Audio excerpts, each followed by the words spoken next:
ही प्रचार और प्रसार करते हैं। और एक जगह से एक दिन में एक बारी नहीं, आप यकीन मानोगे एक दिन में 7 जगहों से कम ये लोग भगवान के गुणानुवाद का सीधा प्रसारण करते हैं। तो एक बार जोरदार ताली के माध्यम से हमारे जो केदार टीवी वाले हैं इनका हार्दिक अभिनंदन और स्वागत। दूसरी ओर ये प्रसारण जो है हमारे गढ़ प्रवासी जहां जहां देख रहे हैं, मुझे लगता है कि हमारे इस यज्ञ के लिए वर्तमान में इस चंडीगढ़ में जो मेरे को अपने गढ़ समाज की एकता दिखाई दे रही है, तो मेरे अपने मन में भी एक भाव और उद्गार जाग रहा है। शायद मैं आप सभी जनों के सम्मुख रखूं।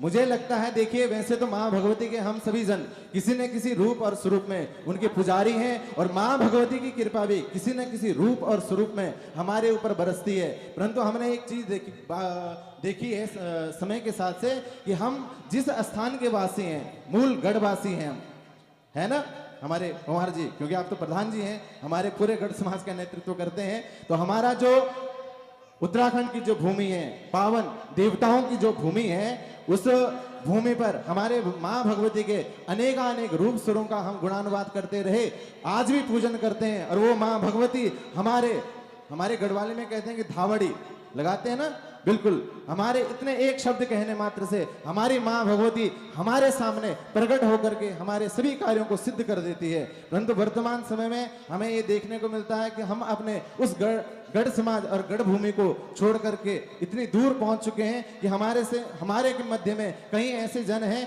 कि उन्हें अब सुध ही नहीं है कि वो कहाँ के हैं। आप सभी माँ भगवती के यज्ञ में बैठे हैं, और मैं आपको एक बात बताना चाहूं, माँ भगवती की कृपा 2 जनों पे डायरेक्ट होती है, सीधा होती है। साक्षात जो भगवान रामचंद्र जी हैं, जब उन्होंने रावण की लंका जीती थी, तो उस समय उन्होंने लक्ष्मण को बताते हुए वो वचन कहे थे।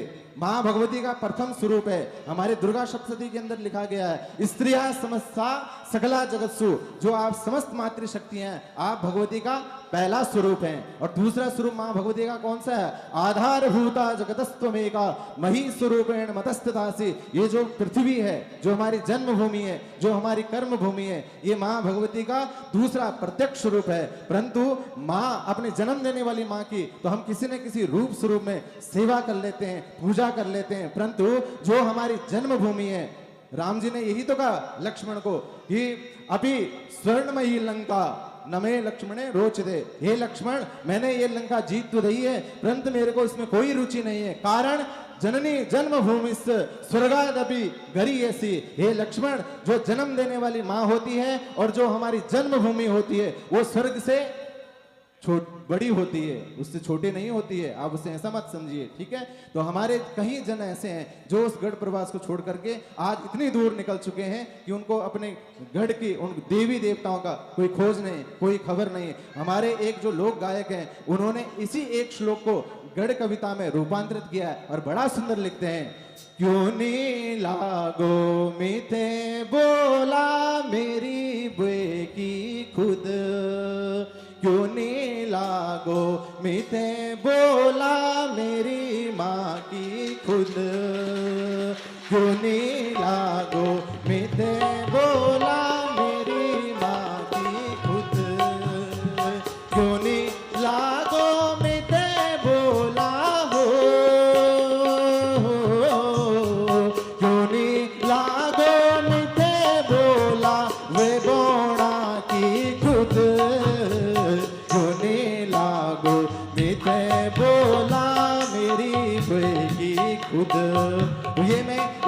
ये दो लाइनें इसलिए मैंने बोली है कि आज हमारे जो गढ़ प्रवासी केदार टीवी के माध्यम से मैं बताना चाहूंगा कि जिन्होंने उस भूमि को छोड़ दिया, आज आप देखिए उस भूमि पर बाहरी लोग आकर के बस गए हैं, और न जाने वो क्या क्या करते हैं। विगत अभी 15 दिनों की घटना है, बाहर से वे, मैं नाम नहीं लेना चाहूंगा क्योंकि ये कोई राजनीतिक मंच नहीं है, ये धार्मिक मंच है, परंतु बाहर से आए हमारी भूमि पे हमारी रोटी के टुकड़ों के द्वारा पल रहे हैं, और आज हमारे ही गढ़ जो क्षेत्र के लोग हैं उन्हें गाली दे रहे हैं। वो कमी किसमें है? वो कमी उनमें नहीं है, वो कमी हमारे में है, जिन्होंने अपने गढ़ भूमि को छोड़ दिया है। तो इसलिए माँ भगवती की साक्षात कृपा चाहते हो तो अपनी जन्मभूमि से जरूर जुड़ो, अपने बच्चों को वहां लेके जाओ। 1 महीना, 6 महीने, साल में बार त्योहार व्रत शादी इत्यादि में जरूर लेके जाओ। और साथ में एक और सूचना, अब ज्यादा ना बोलूं, कहीं बोले कि पंडित जी डरा रहे हैं, धमकी दे रहे हैं, ठीक है ना।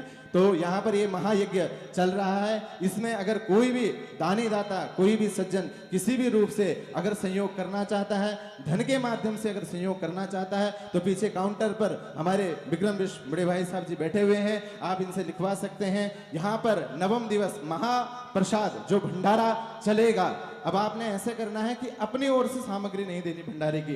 पहले जो हमारा आयोजक मंडल है, हमारे पूज्य पंडित जी पंडित देवी प्रसाद पैनुली जी, जो यहाँ पर कार्यरत भी हैं और देवालय पूजक परिषद के कोषाध्यक्ष भी हैं, जिनके की संरक्षक में ये यज्ञ चल रहा है। आप भंडारे के लिए क्या व्यवस्था होनी है, क्या सामग्री लगनी है, आप हमारे पूज्य पंडित जी से भी मिल सकते हैं। जो प्रातःकालीन इस सत्र में पूजा के यजमान बनना चाहते हैं या नित्य यहाँ पर यज्ञ होम चल रहा है उस होम के यजमान बनना चाहते हैं, तो आप आयोजक मंडल से आकर के आप लिखा सकते हैं अपना नाम। और साथ ही कल यहाँ पर माँ भगवती का प्रागट्य उत्सव है, तो ब्राह्मण होते, ब्राह्मण को जो चीज चाहिए मैं तो वही मांगूंगा, आयोजक मंडल कुछ भी मांगता रहे, ठीक है। अपने साथ में हमारे जितने भी भक्त यहाँ पर आएंगे, 1 किलो जौ में, याद रखो 1 किलो जौ में 2 किलो तिल मिलाना है, और साथ में उसमें घी मिला करके आप